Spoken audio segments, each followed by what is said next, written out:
बात प्रताड़ित महिलाओं की होती थी, लेकिन ये वो दौर है जब बात प्रताड़ित पुरुषों की हो रही है। अतुल सुभाष केस के बाद एक लड़ी सी लग गई है ऐसे मामलों की, जिसमें पुरुषों ने फॉल्स रेप केस के आरोप लगाए हैं। झूठे केसों में पतियों को फंसाने की बातें सामने आई है। अरबपति बिजनेसमैन प्रसन्ना शंकर पर भी पत्नी ने कई ऐसे आरोप लगाए। बदले में प्रसन्ना ने पत्नी की पर्सनल चैट्स सार्वजनिक कर दी। प्रसन्ना मूल रूप से चिन्रा के रहने वाले हैं। Prasanna Shankar software company rippling, Singapore based crypto social network OP com के संस्थापक है। बड़ा कारोबार है। साल 2016 में पार्कर कोनराड के साथ मिलकर रिपलिंग की शुरुआत की। रिपलिंग को जमीन से उठाकर 10 बिलियन यूजर्स डॉलर की कंपनी बना दिया।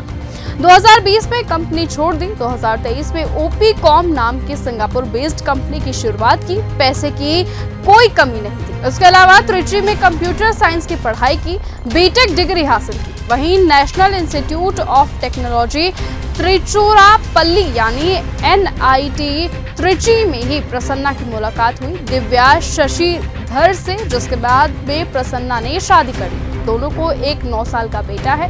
डाइवोर्स के साथ साथ अमेरिकी कोर्ट में दोनों की कस्टडी बैटल भी चल रही है। सोशल मीडिया प्लेटफॉर्म एक्स पर प्रसन्ना शंकर ने आरोप लगाते हुए अपनी पत्नी की चीटिंग की कहानी खोल दी। पोस्ट में प्रसन्ना ने कहा कि हमारी शादी को 10 साल हो चुके हैं, हमारा 9 साल का बेटा है, लेकिन हाल ही में मुझे पता चला है कि मेरी पत्नी मुझ पर चीट कर रही है और 6 महीने से अनूप नाम के शख्स के साथ रिश्ते में है, जिसके बाद हमारी शादी टूट गई।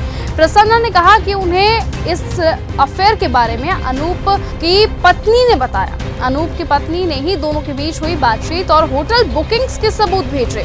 प्रसन्ना शंकर ने अपनी पत्नी के जो व्हाट्सएप चैट से शेयर किए हैं, वो कथित तौर पर प्रसन्ना की पत्नी दिव्या और उनके बॉयफ्रेंड अनूप के बीच के हैं। इन वायरल मैसेज में दिव्या कथित तौर पर लिखती है, क्या तुम मेरे लिए एक्सेल साइज कॉन्डम खरीद के ला सकते हो, रख सकते हो? ये गार्जियन, वॉटसन या फिर 7-Eleven में मिल सकता है। ये सब कन्वीनियंस स्टोर्स हैं। इन मैसेजेस का जवाब मत देना, मैं अभी इन सभी चीजों को डिलीट कर रही हूँ। चैट के मुताबिक दिव्या के बॉयफ्रेंड अनूप को टी शंकरन के नाम से 2 लोगों के लिए एक होटल की बुकिंग भी की गई थी, लेकिन गेस्ट के ईमेल आईडी में दिव्या शशिधर की ईमेल आईडी है।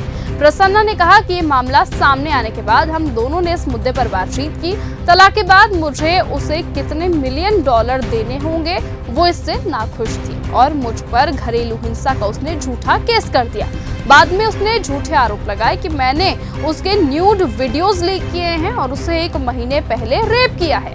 सिंगापुर पुलिस ने इन आरोपों की जांच की और मुझे इन सभी आरोपों से बरी कर दिया। तो वहीं जब मैंने तलाक के लिए भारत में आवेदन किया तो दिव्या ने अमेरिका में तलाक फाइल कर दिया ताकि ज्यादा पैसे वसूले जा सके। बेटे को लेकर भी प्रसन्ना ने आरोप लगाया कि दिव्या ने बेटे को जबरन अमेरिका ले जाकर उन्हें बच्चे से अलग कर दिया। इसके बाद उन्हें अमेरिका में अंतर्राष्ट्रीय बाल अपहरण का मामला भी दर्ज करवाना पड़ा और अब अदालत ने पत्नी को 9 करोड़ और हर महीने के लिए 4.3 लाख रुपए गुजारा भत्ता देने को कहा है। साथ ही बेटे की जॉइंट कस्टडी तय कर दी गई है। प्रसन्ना के मुताबिक समझौते के तहत बेटे का पासपोर्ट एक कॉमन लॉकर में रखा जाना था ताकि दिव्या उसे फिर से अमेरिका ना ले जा सके, लेकिन दिव्या ने शर्त को मानने से इनकार कर दिया और फिर से अमेरिका जाकर तलाक फाइल करने की धमकी दे दी। प्रसन्ना ने अपने पोस्ट में कहा कि मैं चेन्नई पुलिस से छुपने के चक्कर में तमिलनाडु के बाहर हूँ।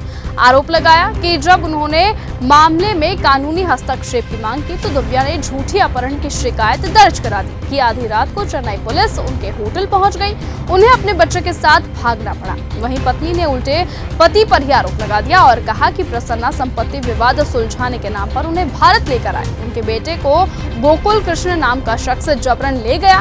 प्रसन्ना ने बेटे का पासपोर्ट चुरा लिया, ऐसा आरोप पत्नी ने लगाया है। एक ब्रिलियंट टेक माइंड के तौर पर करियर बनाने वाले प्रसन्ना शंकर को शादी के 10 साल बाद ऐसी नौबत आएगी कि पर्सनल लाइफ का तमाशा बन जाएगा। ऐसे शायद उन्होंने कभी ना सोचा हो। पत्नी उन्हें सेक्स प्रेडेक्टर कह रही है, वो उनकी पर्सनल चैट्स लीक कर रहे हैं। दोनों में से किसकी कहानी कितनी सच्ची है ये वक्त बताएगा, कानून बताएगा, कोर्ट बताएगा। फिलहाल आप इस बारे में क्या सोचते हैं? कमेंट सेक्शन पर अपनी राय लिखकर जरूर बताएं और ऐसे ही लेटेस्ट अपडेट और खबरों के लिए आप बने रहे और देखते रहे चैनल न्यूज गंगा। नमस्कार। ऐसी ही खबरों को सुनने और देखने के लिए सब्सक्राइब करना बिल्कुल मत भूलिएगा चैनल न्यूज गंगा। खबरें अच्छी लगी तो लाइक का बटन दबाना बिल्कुल मत भूलिएगा। कमेंट बॉक्स में टाइप भी कर सकते हैं और हाँ, शेयर करना भी बिल्कुल मत भूलिएगा।